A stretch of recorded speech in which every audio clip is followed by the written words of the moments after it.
Hey, good morning. It's day 17. It's a Friday morning around 7:30 in the morning. Today I'm headed over to Prince Edward Island. The Confederation Bridge, which is a fairly long bridge to get into Prince Edward Island, is closed due to the strong winds in the area. I was just looking at the weather report and they were clocking winds nearly 100 kilometers an hour. So they've closed it to motorcycles, campers, large trucks, etc. There is a ferry that goes to Prince Edward Island, but I'm not able to get a reservation on there today. So I'm going to go right over there and plead my case. Sometimes they'll, I think, let motorcycles on where because of the small footprint that we take on the cargo deck. So I'm hoping that they'll make an accommodation for me. If not, there's no way for me to get to Prince Edward Island today. I'll have to stay down in Nova Scotia and try to make a reservation for tomorrow and see if I can get in then.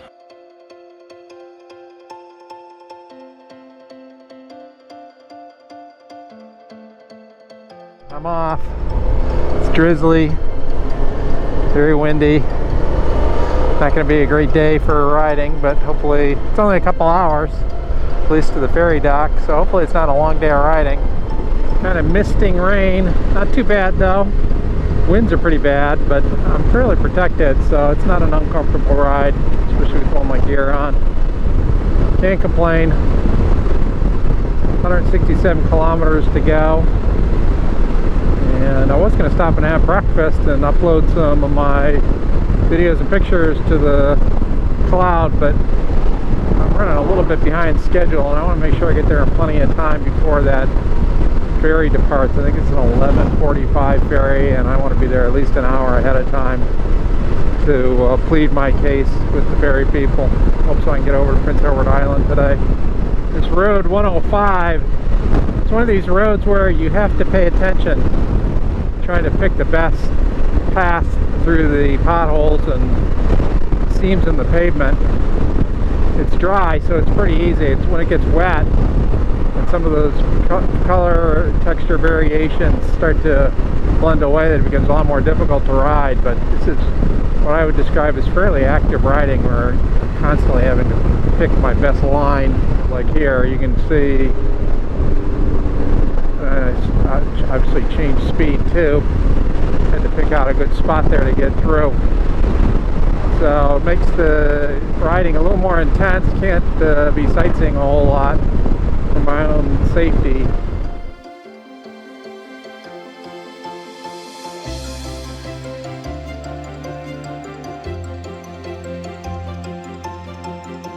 So that was St. George's Bay. I just cut across there, at least a little corner of it.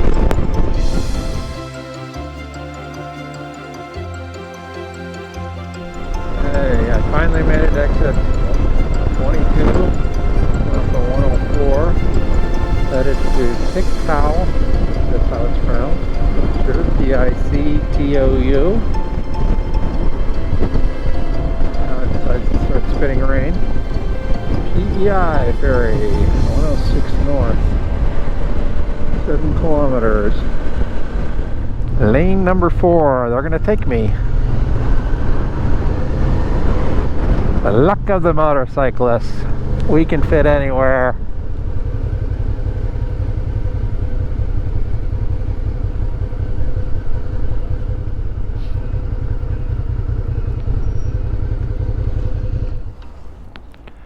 Nice.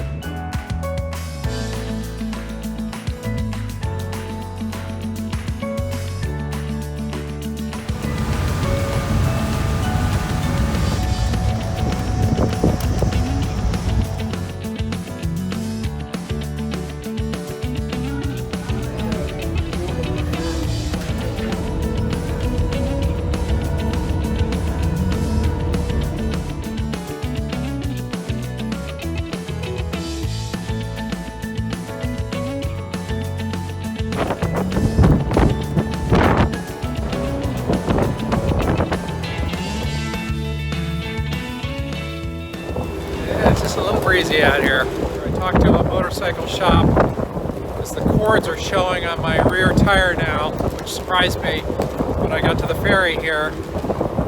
because I checked them last night. They looked okay. I mean, they're badly worn, but the cord wasn't showing. There's a motorcycle shop here that has some Shinko 705s for the rear that they're going to put on for me. So as soon as I dock here at PEI, that's where I'm headed.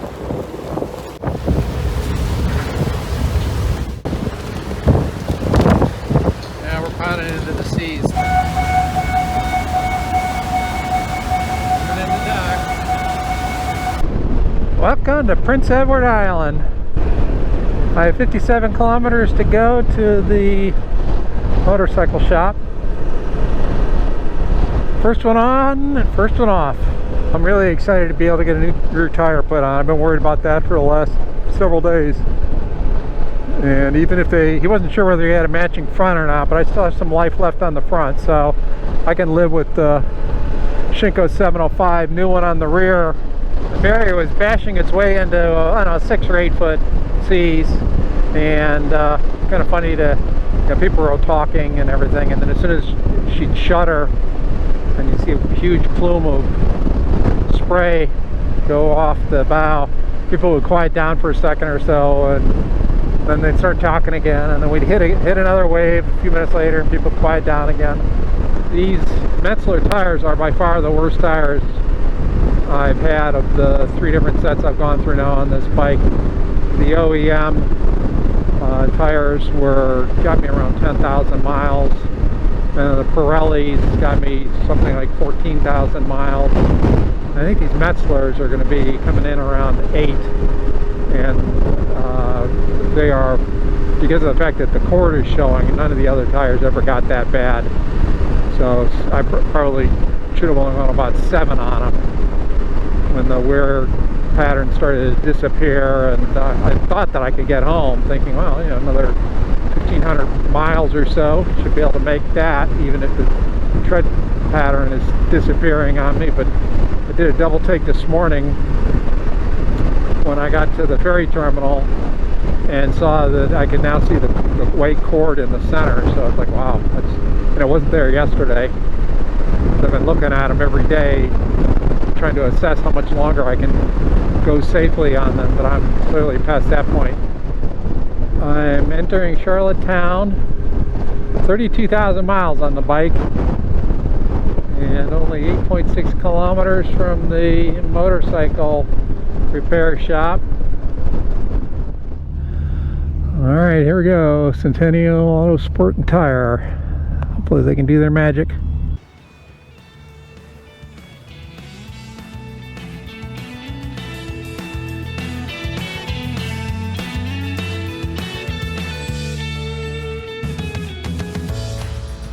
Shinko 705s installed.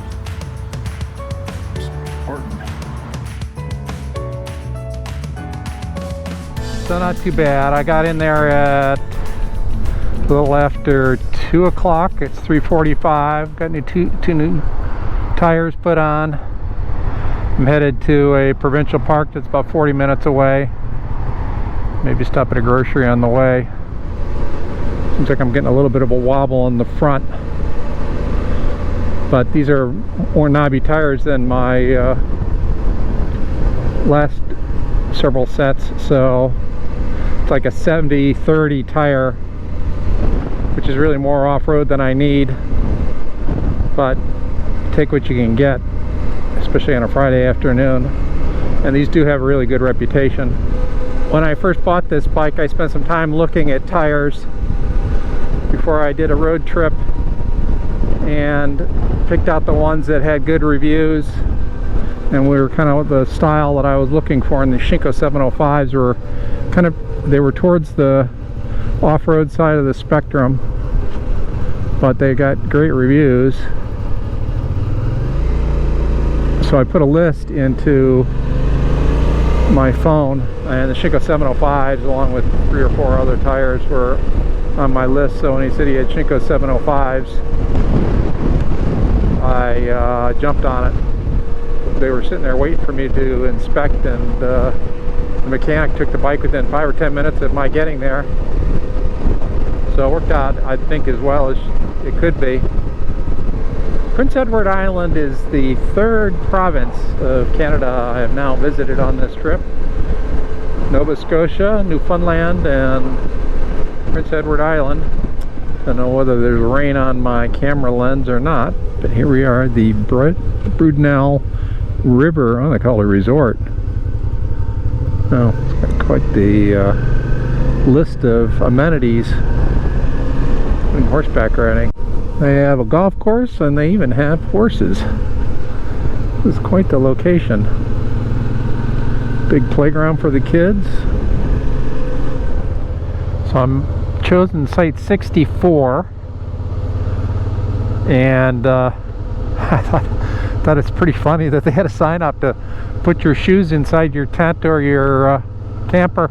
Apparently they have a fox that likes to steal shoes, and people have lost for the last some period of time like a dozen shoes. He steals one, and they were telling me the story of a fellow that had a steel-toed boot, and the fox took one of those too. So I guess I'm gonna have to put my motorcycle boots inside the tent tonight, because I'm not sure where else I could put it to keep it away from the fox. It stopped raining, so as long as it holds off while I set up my tent and have my dinner, I'll be in good shape. This 64 was the only one I really saw that had grass where I could set up my tent easily. So here we are, and I will figure out where I'm going to put my bike now. This will probably do. And right behind my bike over there is probably a good spot for the tent. It's raining long enough for me to set my camp up and get a simple dinner. Got a steak, a bagel, an apple, something to drink, and then for dessert I have donuts or beignets.